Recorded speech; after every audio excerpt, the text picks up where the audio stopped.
Hi, you're watching Velo News TV. We're here at the Tour de Georgia at the finish of Stage 5 in Dahlonega. I'm with Astana General Manager Johan Bruyneel. Johan, talk a little bit about the tactics today. It's interesting, Astana hasn't had the jersey all week, but certainly has ridden as though it has.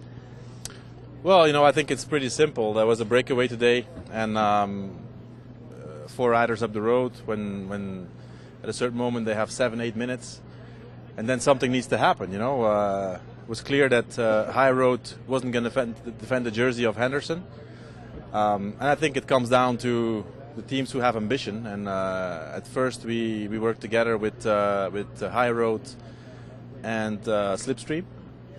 And I think it went pretty well until the end when we came to the top of the last climb. Then all of a sudden, Slipstream didn't want to work anymore. So I told my boys, I said, you know what, we don't work anymore neither. I think if it comes down to tomorrow, first you have to be in a position to be able to win, and you cannot let a break go 3 or 4 minutes. But at the end it turned out well. I think George had ambition to win today, and he was motivating his team, and we kept working. I think it's just a matter of finding allies with the same interest, and that's what happens in bike racing. How's the team? I know a couple guys came off on that last climb. How did the team look at the end of the stage? I think good. Our main guys were there. Levi was there, Horner was there, and Colom was there. And Chechu had to do some work before, so he wasn't there anymore. But no, I think the team is in good shape. Looking at the general classification heading into Brasstown, obviously Levi a heavy favorite. Slipstream's got Danielson, Trent Lowe, 2 guys who have ridden for you last year in the past. Looking at Sevilla as well, do you see it as a drag race, bottom to top? Do you see any tactics before we get to the bottom of Brasstown?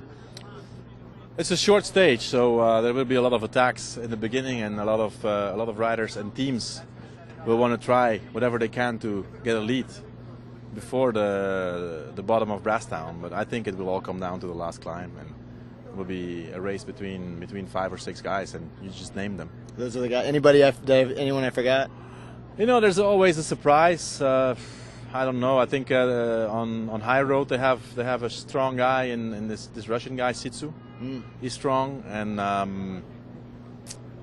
don't know. Maybe Questa on CSC can be good too. And then there's one guy that I saw today that came the first on the last climb, a rider from Team Type 1. Don't know, he's a Mexican guy. I think. Yeah. I know who you're talking. So about.